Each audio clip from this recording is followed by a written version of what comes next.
மக்கள் அனைவருக்கும் காலை வணக்கம். இன்னைக்கு தோட்டத்துக்கு வந்திருக்கோம். இங்கே பாருங்க, வாங்க.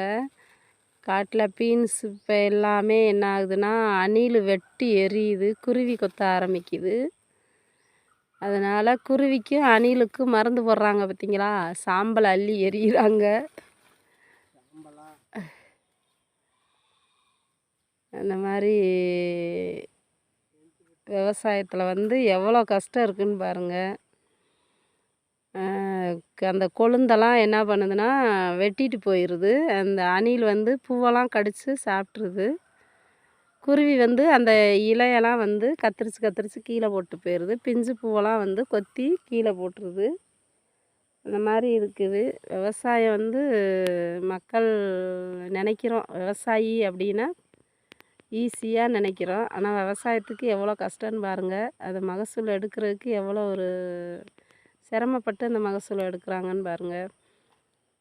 ஆடு உழுது வெட்டி கொத்தி விதை போட்டு சரடு போட்டு இவ்வளோ வேலை பார்த்து இவ்வளோ கூலி கொடுத்து கடைசியில் காய்க்கு வரும்போது நம்ம கைக்கு வரும்போது என்ன ஆகுதுன்னா குருவியும் அணிலும் வெட்டி தின்னுட்டு போயிடுது. அப்படிங்கிறப்ப ரொம்ப சிரமமாக இருக்குது. இதெல்லாம் பீன்ஸு காய்க்கு வர போகுது. அப்படி இருக்கிறதுல பாருங்கள் இன்றைக்கி எவ்வளோ சிரமமாக இருக்குன்னு. அதனால் அவங்க அந்த வேலை பார்த்துக்கிட்டு இருக்காங்க. பூராத்துக்கும் மருந்து அடிச்சுக்கிட்டு இருக்காங்க. அது போட்டால் சரி, அங்கிட்டு பார்த்தாலும் வர்ற வருமானம் எல்லாம் நம்மளே எடுத்துட்டோம்னா நம்ம ரொம்ப பெரிய ஆள் ஆயிடுவோமோ அப்படின்ற ஒரு இது. அது பாருங்க, கடவுளாக பார்த்து பறவைகள் மூலியமாக தடுக்க ஆரம்பிச்சிருச்சு. அந்த மாதிரி பண்ணுது. அவங்க பகுதி சாப்பிடட்டும், நம்ம பகுதி சாப்பிடுவோம். அதுதான் மனுஷனுடைய இயற்கை இயல்பு. அப்படி தான் நினச்சிக்கிறணும், வேறு என்ன பண்ண முடியும். பாருங்க, இதெல்லாம் சரடு போட போகிறோம். கொடி வந்துருச்சு. கொடி இந்தா ஒவ்வொரு முளம் கொடியாக இருக்குது. நான் இது ஃபுல்லாக சரடு போட ஆரம்பிக்க போகிறோம். இன்னைக்கு இந்த பக்கம் ஃபுல்லாக வேலை ஆரம்பிக்க போகிறோம். அதனால் தோட்டத்துக்கு வந்திருக்கோம். வேலை பார்த்துக்கிட்டு இருக்காங்க. இந்த வேலை முடியவும் இது ஃபுல்லாக இன்றைக்கி சரடு போடணும், போட்டு எடுக்கணும். வந்துட்டாங்க அந்த விவசாயி. பாருங்கள், வேலையை முடிச்சுட்டு எவ்வளோ வேகமாக ஆக்கிரமாக நிற்கிறாங்கன்னு பாருங்கள். நீதியாக அவர் பேசுவாங்க.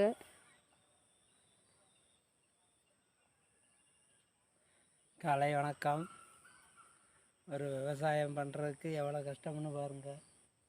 பீன்ஸு இவ்வளோ பாடுபட்டு பலனுக்கு வரையில் குருவியும் இந்த பேரணியும் இதெல்லாம் பூரா கொழுந்துகளை வெட்டி இங்கே பாருங்க, ஒன்றோட இல்லை, பூரா வெட்டி தள்ளுது. மேலே படந்ததை பூரமே வெட்டி தள்ளிடுச்சு. அதுக்கு தேவை மருந்தாக அடித்தோம்னா செடி வளர்ச்சி கம்மியாகிடும். போய் எண்ணெய் பத்து வாங்கியாந்து எண்ணெய் பத்தை தூவி விட்றோம். அந்த வாடைக்குனாச்சும் வராமல் இருக்கட்டும்னா எண்ணெய் 10 கிலோ வாங்கியாந்து இப்போ தூவி விட்டுக்கிட்டு தெரியுது. ஒரு நாளாச்சும் தூவி விட்டோம்னா இந்த வாடைக்கு வராமல் இருக்கட்டும் அப்படின்னு நினச்சி இப்போ செய்கிறேன். நீ அதுக்கு மேலே என்ன செய்யுது தெரியல. பூரா சரடு ஓடணும். இந்த பூரா ஒவ்வொன்றுக்கு நூல் கட்டி ஏற்றங்காட்டிக்கின்னு அவ்வளோ கஷ்டம். அப்படி கஷ்டப்பட்டு குருவி, பேரணி, குரங்கு வந்துச்சுன்னா புறாத்தையுமே அத்தறிஞ்சிடும். எத்தனைக்கு ஆளாகிறதுன்னு பாருங்க. இத்தனையை பயன்படுத்தி கொண்டாந்து கடையில் கொண்டாந்து வச்சோம்னா ஒரு 2 காய் சூத்தக்காய் பூச்சிக்காய் இருந்துச்சுன்னா, ஐயா இது நம்ம சூத்தக்காய் பூச்சி அதிகமாக இருக்குதுங்க, 50 ரூபாய்க்கு போன காய் 30 ரூபா அப்படின்னு ஏழை விட்றாங்க. அதை நாங்கள் என்ன பண்ணுறது? இப்படியெல்லாம் நடக்குது. சமைச்சாரிக்கு ஒரு ஹெல்ப்பு எதுவுமே கிடையாது. ஹெல்ப் பண்ணுறதுக்கு ஆளே கிடையாது. அரசாங்கமும் சரி, மற்றவங்க கம்சமந்தம் கடைக்காரங்களும் சரி, இவ்வளோ கஷ்டப்படுறாங்கன்னு கொஞ்சம் கூட ஒரு உணர்வோட விலைவாசியை வச்சு விற்க மாட்டேங்கிறாங்க.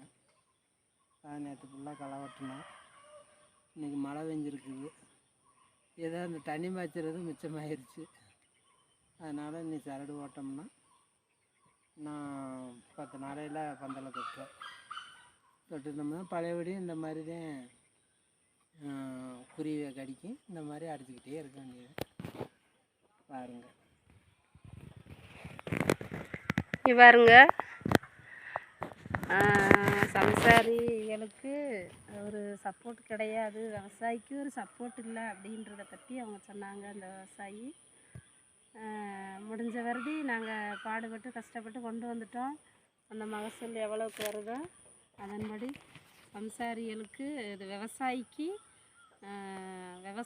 விவசாயி சப்போர்ட் பண்ணலைன்னா வேறு ஒன்றுமே பண்ண முடியாது. அதனால் நீங்களாவது எங்களுக்கு சப்ஸ்கிரைப் பண்ணுங்கள், லைக் பண்ணுங்கள், ஷேர் பண்ணுங்கள், கமெண்ட் பண்ணுங்கள். நன்றி, வணக்கம்.